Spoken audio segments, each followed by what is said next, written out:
कहानी की शुरुआत में एक प्लेन के अंदर हमें एक लड़के को दिखाया जाता है जो काफी डरा हुआ था। उसके बगल में एक क्यूट सी लड़की बैठी हुई थी जो उस लड़के से पूछती है कि आखिर इतना डरे हुए क्यों हो। तब लड़का कहता है कि तुमने उस वीडियो टेप के बारे में सुना है जिसे देखने से लोगों की मौत हो जाती है। दरअसल मैं एक लड़की से मिला जिससे मेरी अच्छी दोस्ती हो गई थी। अगले दिन उसने मेरे पास एक वीडियो टेप भेजा और उसे देखने के लिए कहा। जब मैंने उस वीडियो टेप को पूरा देखा तब मेरे पास एक कॉल आया। कॉल पर एक लड़की थी जिसने मुझसे कहा 7 दिन, मतलब कि मैं 7 दिन में मर जाऊंगा और आज मेरा 7वां दिन है, मेरे पास सिर्फ 5 मिनट बचा हुआ है। इतना बताने के बाद लड़के की हालत खराब होने लगती है, उसके नाक से खून गिरने लगता है, जिसके बाद लड़का भागते हुए वॉशरूम में चला जाता है और खुद को ठीक करने की कोशिश करता है। ठीक उसी वक्त अचानक से प्लेन का पूरा सिस्टम क्रैक होने लगता है। पूरा प्लेन किसी वजह से कांप रहा था, सभी लोग काफी डरे हुए थे। यह सब देख करके वो लड़का समझ जाता है कि अब उसकी मौत बहुत नजदीक आ गई है। अचानक से प्लेन के मॉनिटर में से एक अजीब लड़की बाहर निकलती है जो उस लड़के को खत्म कर देती है। यहाँ पर दोस्तों सीन शिफ्ट होता है और हमें 2 साल बाद एक गैब्रियल नाम करके बायोलॉजी के प्रोफेसर को दिखाया जाता है। वो मार्केट गए थे जहाँ उन्हें एक डीवीडी दिखाई देता है। बच्चों को पढ़ाने के लिए उन्हें ये डीवीडी चाहिए था, इसलिए वो उसे लेकर के घर आ जाते हैं। इस डीवीडी के अंदर उन्हें एक पहले से ही वीडियो टेप मिलता है जिस पर लिखा हुआ था वॉच मी।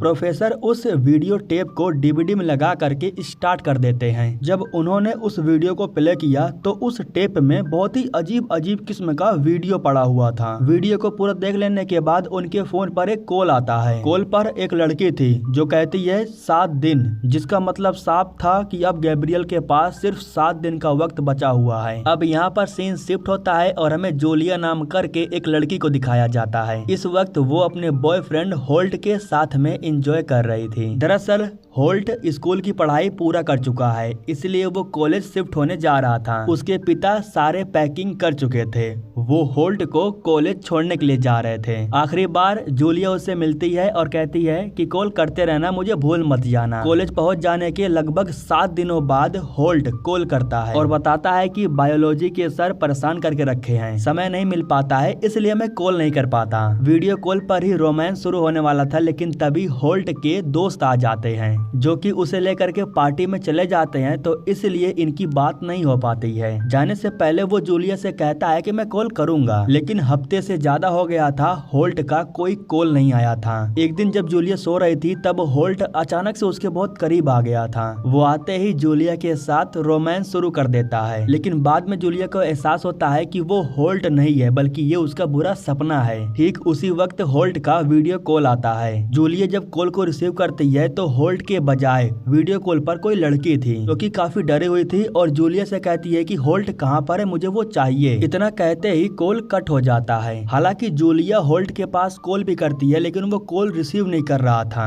तो इसीलिए जूलिया अपना सामान पैक करती है और होल्ट से मिलने के लिए उसके कॉलेज में जाती है। उसके कमरे के करीब जा करके वो दरवाजे को नॉक करती है, लेकिन शायद अंदर कोई नहीं था, तो इसलिए जूलिया दरवाजा खोल करके अंदर चली जाती है। अंदर जाते ही जूलिया को होल्ट का फोन मिलता है जो नीचे पड़ा हुआ था। जितना भी कॉल मैसेज आया था होल्ट ने एक भी रिसीव नहीं किया था। यहाँ टाइम टेबल के जरिए जूलिया को मालूम चलता है कि इस वक्त बायोलॉजी की क्लास चालू है। जब वो होल्ट को ढूंढते हुए क्लास में जाती है तब हमें मालूम चलता है कि उसका बायोलॉजी का टीचर कोई और नहीं बल्कि वही गैब्रियल है, जिसके पास सिर्फ 7 दिन का वक्त बचा हुआ है। खैर दोस्तों, क्लास खत्म हो जाने के बाद जूलिया जाकर के गैब्रियल से मिलती है और उससे होल्ट के बारे में पूछती है। जूलिया उससे कहती है कि वो आपका क्लास अटेंड करता है, जिस पर गैब्रियल कहता है कि मुझे नहीं पता, बहुत से लड़के मेरे क्लास छोड़ करके कुछ और करने के लिए चले जाते हैं। इसके बाद जब गैब्रियल जाने लगता है तब जूलिया उसका पीछा करती है। गैब्रियल का पीछा करते हुए जूलिया एक ऐसे कमरे में पहुंच जाती है जहां पर एक अलग ही पढ़ाई हो रही थी। यहाँ दोस्तों हमें मालूम चलता है कि धीरे धीरे बहुत से लोग उस वीडियो टेप का शिकार हो रहे हैं। इनमें से एक होल्ट भी था, वो भी उस वीडियो टेप का शिकार हो गया था। यहाँ जूलिया देखती है कि गैब्रियल से एक लड़की कह रही थी कि मेरा चूजा कहाँ पर है, मेरे पास वक्त बहुत कम बचा हुआ है, जिस पर गैब्रियल उस लड़की से कहता है कि फिक्र मत करो, तुम्हारा चूजा तुम्हें जल्द ही मिल जाएगा। इसके बाद जब वो लड़की बाहर जाती है तब जूलिया जाकर के उससे मिलती है और कहती है कि तुम वही लड़की हो जो वीडियो कॉल पर थी।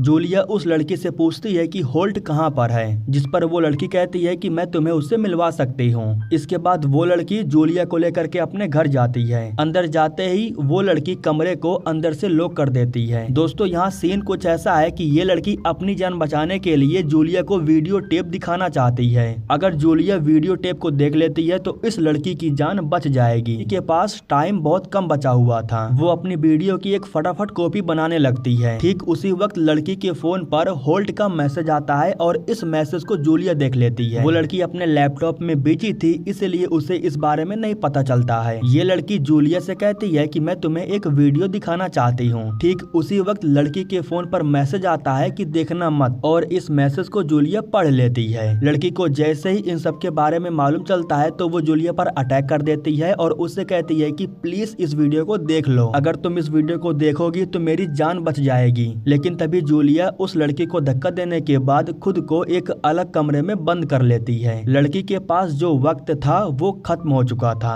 इसलिए अब उसकी हालत खराब होने लगी थी। उसके नाक से खून बहने लगता है। अपनी जान बचाने के लिए वो लैपटॉप को तोड़ देती है, लेकिन तभी टीवी ऑन हो जाता है। उस टीवी के स्क्रीन पर एक कुआं था जिसमें से एक भूतिया लड़की बाहर निकल रही थी। वो लड़की काफी डरी हुई थी, इसलिए वो टीवी को भी नीचे गिरा करके उसे तोड़ देती है। लेकिन टीवी टूटता नहीं है, बल्कि कुछ समय के बाद फिर से ऑन हो जाता है। इसके बाद धीरे धीरे कुछ ही समय में वही भूतिया लड़की टीवी के बाहर निकल आती है और वो उस लड़की के बहुत करीब जाने लगती है। ये भूतिया लड़की जैसे ही सामने खड़ी लड़की को देखती है तो उसकी मौत हो जाती है। एक पल के लिए वो भूतिया लड़की जूलिया के सामने आती है, इसलिए जूलिया भी डर जाती है। जूलिया भाग करके कमरे के दरवाजे को खोलने के लिए जाती है, लेकिन वो लॉक था और कमरे की चाबी उस लड़की के जेब में पड़ा हुआ था। जूलिया धीरे धीरे लड़की के करीब जा करके चाबी को लेना चाहती थी, लेकिन तभी वो मरी हुई लड़की की शक्ल देख लेती है, जिससे वो काफी डर जाती है। दरवाजा खोल करके जैसे ही जूलिया भागती है तो उसी वक्त यहाँ पर होल्ट आ जाता है। वो जूलिया को शांत कराने के बाद गैब्रियल के पास कॉल करता है और उससे कहता है कि मुझे मेरा चूजा चाहिए, मेरे पास वक्त बहुत कम बचा हुआ है। गैब्रियल बताता है कि जो लड़की की मौत हुई उसकी तस्वीर को किसी ने ग्रुप में डाल दिया है, इसलिए सभी लोग काफी डरे हुए हैं। कॉल कट हो जाने के बाद जब वो जूलिया के पास आता है तब जूलिया उससे पूछती है कि आखिर ये सब कुछ चल क्या रहा है, जिस पर होल्ट कहता है कि तुम्हें यकीन नहीं होगा लेकिन ये सच है। मैंने एक वीडियो टेप को देखा है जिसकी वजह से 7 दिन में मेरी मौत हो जाने वाली है। 7 दिन से पहले अगर मैं वो वीडियो टेप किसी और को दिखा देता हूँ तो मेरी जान बच जाएगी। उस वीडियो टेप को सिर्फ मैंने ही नहीं बल्कि स्कूल के बहुत से लोग हैं जिन्होंने देखा है। जूलिया कहती है कि ठीक है, हम इसका कोई हल निकाल लेंगे। रात के समय में अचानक से जब जूलिया की आंख खुलती है तब वो भी उठ करके उस वीडियो टेप को देखने के लिए चली जाती है। इस वीडियो फाइल का नाम था रिंग एक्सपीरियंस। बिना कुछ सोचे समझे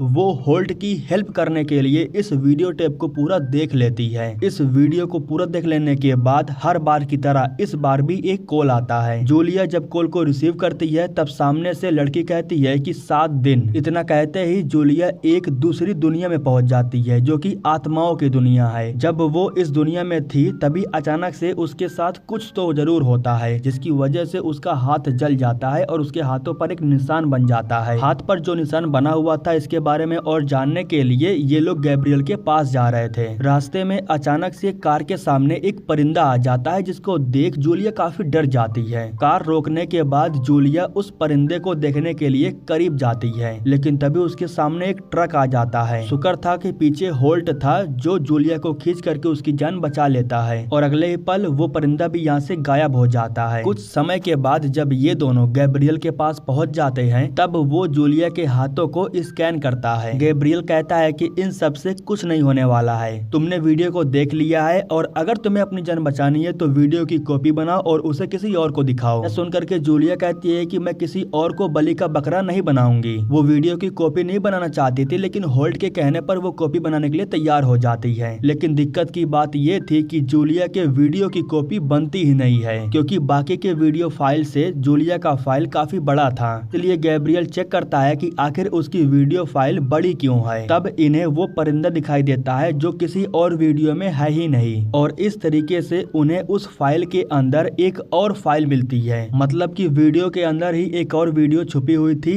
जिसे सिर्फ जूलिया ने ही देखा था। अब जो वीडियो के अंदर वीडियो छुपी हुई थी उस वीडियो को गैब्रियल बाहर निकालता है और जूलिया को देखने के लिए कहता है, क्योंकि ये वीडियो सिर्फ जूलिया के लिए ही था। इस वीडियो को सिर्फ वही देख सकती थी। इस वीडियो में जूलिया काफी अजीब अजीब चीजों को देखती है, लेकिन वो समझ नहीं पाती है कि आखिर इन सब का मतलब क्या है। जब जूलिया इन्हें बताती है कि मैंने एक कंकाल को जलता हुआ देखा, तब गैब्रियल बताता है कि पुराने समय में आत्माओं को आजाद करने के लिए उनकी लाश को जलाना पड़ता था। जूलिया इन्हें बताती है कि मैंने इस चर्च को अपने वीडियो में देखा, जिस पर गैब्रियल कहता है कि वो लड़की इसी चर्च में है, तुम्हें फौरन जा करके इसकी लाश को जलानी होगी, तभी ये सब कुछ रुकेगा, वरना तुम्हारा वक्त भी आने वाला है। उसी वक्त गैब्रियल के पास पुलिस का कॉल आता है। दरअसल जिस लड़की की मौत हुई वो गैब्रियल की स्टूडेंट थी, तो इसलिए पूछताछ करने के लिए पुलिस गैब्रियल के पास आ रही थी। इसलिए गैब्रियल कहता है कि मैं तुम्हारे साथ नहीं जा सकता हूँ, तुम दोनों को जा करके उसकी लाश ढूंढना है और जला देना है ताकि उसकी आत्मा को शांति मिल जाए, और अगर कोई इन्फॉर्मेशन मुझे मिलती है तो मैं तुम्हारे पास संपर्क जरूर करूंगा। अब इसके बाद जूलिया और होल्ट उस गाँव के लिए रवाना होते हैं जिस गाँव में वो चर्च था। रास्ते में जब जूलिया किताब को पढ़ती है तब उसे उस वीडियो वाली लड़की के बारे में और जानकारी मिलती है। जूलिया को मालूम चलता है कि उस लड़की का नाम समर था और उसके माता पिता ने उसे गोद लिया था, लेकिन वो लड़की शुरू से ही बहुत अजीब थी, इसीलिए उसकी सौतेली माँ ने उसे जान से मार दिया। बात करते हुए जब ये दोनों गांव के अंदर पहुंचते हैं तो रास्ते में जूलिया को एक लड़की दिखाई देती है जो प्रेग्नेंट थी, और जूलिया ने बिल्कुल ऐसी ही लड़की को अपने वीडियो क्लिप में भी देखा था। गाँव में पहुँच जाने के बाद ये दोनों एक छोटे से होटल में जाते हैं। होटल में इनकी मुलाकात एक महिला से होती है जो पैसे लेकर के इन्हें कमरा देने के लिए तैयार हो जाती है। घर के अंदर जूलिया एक तस्वीर में उस लड़की को देखती है जो उसने रास्ते में देखा था, जो प्रेग्नेंट थी। तस्वीर को देख करके वो महिला से पूछती है कि ये लड़की कौन है, इसे मैंने रास्ते में देखा। पर महिला बताती है कि उस लड़की का नाम एविलेन है और वो इस गाँव से 30 साल पहले ही कहीं गायब हो गई। तुमने जिस लड़की को देखा वो शायद तुम्हारा भ्रम होगा। इसके बाद ये दोनों महिला से चर्च का पता लेने के बाद उस चर्च में जाते हैं जिसे जूलिया ने अपने वीडियो क्लिप में देखा था। ऐसा लग रहा था कि जैसे कि कोई तो है जो जूलिया को संकेत दे रहा है। इसी चर्च के अंदर जूलिया को एक बड़ा सा घंटा दिखाई देता है जिसको उसने अपने वीडियो क्लिप में भी देखा था। चर्च के बाहर जाने के बाद जूलिया को ठीक वैसा ही चिड़ियों का झुंड दिखाई देता है जिसको उसने वीडियो के क्लिप में देखा था, जिससे जूलिया समझ जाती है कि समर का कब्र उसी तरफ है। अब यहाँ पर दोस्तों सीन शिफ्ट होता है और हमें गैब्रियल को दिखाया जाता है। जूलिया का हाथ स्कैन हो जाने के बाद गैब्रियल को मालूम चलता है जूलिया के हाथों पर कुछ लिखा हुआ है और वो रोमन भाषा में है। इस चीज के बारे में बताने के लिए गैब्रियल जूलिया के पास कॉल करता है, लेकिन कॉल नहीं लगता, इसीलिए वो खुद जूलिया को ये बात बताने के लिए निकल पड़ता है। इधर दोस्तों जूलिया और होल्ट ये दोनों कब्रिस्तान में आने के बाद समर की कब्र ढूंढने लगते हैं। कब्र को ढूंढते वक्त जूलिया को एक निशान दिखाई देता है जिससे वो समझ जाती है कि समर का कब्र यहीं पर है। जब वो कान लगा करके सुनती है तो उसे अंदर आवाज भी सुनाई दे रही थी, लेकिन जब ये दोनों अंदर चेक करते हैं तब इन्हें मालूम चलता है कि समर की लाश नहीं है, उसकी लाश को कोई और उठा ले गया है। तभी इनके पीछे एक आदमी आ जाता है जो इन्हें ले करके गैलन के पास जाता है। गैलन वो बंदा है जो यहाँ रह करके सारी चीजों की देखभाल करता है, और जब उसे मालूम चलता है कि ये दोनों समर का कब्र ढूंढ रहे थे तो वो इन्हें ले करके घर के अंदर जाता है। यहाँ इन्हें मालूम चलता है कि गैलन अंधा है, वो देख नहीं सकता है। गैलन इनसे कहता है कि तुम्हें कोई संकेत मिला है, इसलिए तुम उसकी कब्र ढूंढते हुए यहाँ तक आए हो। जो चीजें तुम्हें दिखाई देती है उन चीजों को मैं भी देखता था, महसूस करता था। एक दिन जब मैं उसके कब्र के पास गया तभी अचानक से मुझे पता नहीं क्या हो गया, मैं अंधा हो गया, क्योंकि मरने के बाद भी वो लड़की श्रापित थी। इसी वजह से कोई उसे पसंद नहीं करता था।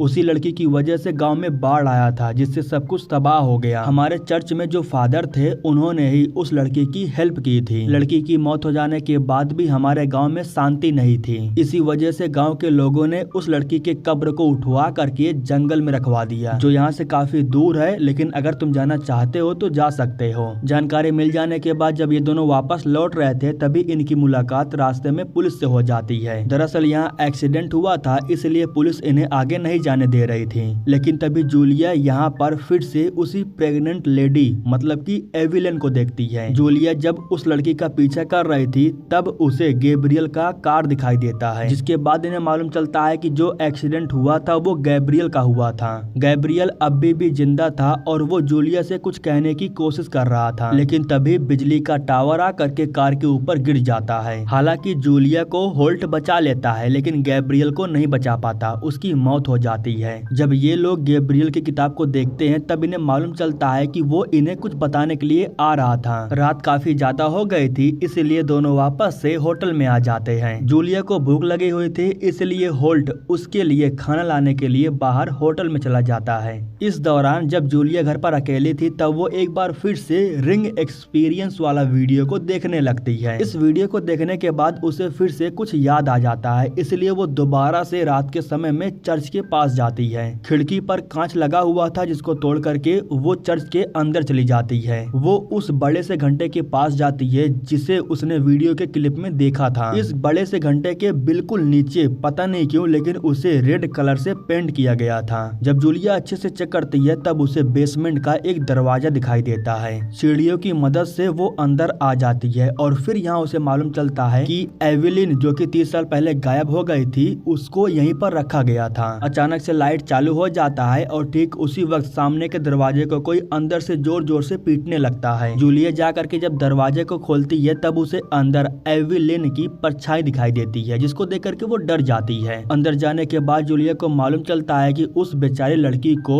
फादर ने लगभग 30 सालों तक यहीं पर बांध करके रखा था। यहाँ जूलिया को मालूम चलता है कि वो प्रेग्नेंट भी थी। यहाँ के दीवार पर समर लिखा हुआ था जिसको देख करके जूलिया समझ जाती है कि समर एविलिन की बेटी थी। इसके बाद जूलिया गैलन के पास जाती है और उससे कहती है कि मुझे उस फादर के बारे में और जानना है। जूलिया बताती है कि 30 साल पहले यहाँ पर एक एविलिन नाम करके लड़की हुआ करती थी। मुझे चर्च के नीचे एक कमरा मिला जो कैद खाने के जैसा था। एविलिन को वहीं पर रखा गया था और वो समर की माँ थी। यह सुन करके गैलन कहता है कि मैं शुरू से ही एक बाप बनना चाहता था और मैं एक ऐसा बच्चा चाहता था जो दुनिया को बदल दे। मुझे किसी ने अंधा नहीं किया है बल्कि मैं अपनी मर्जी से अंधा हुआ हूँ। इतना कहने के बाद वो जूलिया को मारने के लिए उसके ऊपर हमला कर देता है। इससे जूलिया को समझ में आ जाता है कि उस चर्च का फादर कोई और नहीं बल्कि गैलन ही था और उसी ने ही एविलिन को बंदी बना करके चर्च के नीचे रखा था। मौका मिलते ही जूलिया गैलन के ऊपर हमला करके यहाँ से भागने की कोशिश करती है लेकिन गैलन ने दरवाजे खिड़कियों को लॉक करके रखा था, इसलिए वो भाग तो नहीं पाती है लेकिन हाँ वो जा करके छुप जाती है। जब गैलन उसे ढूंढ रहा था तो इस दौरान गैलन कहता है कि अगर तुमने उसे आजाद कर दिया तो दुनिया में तबाही आ जाएगी,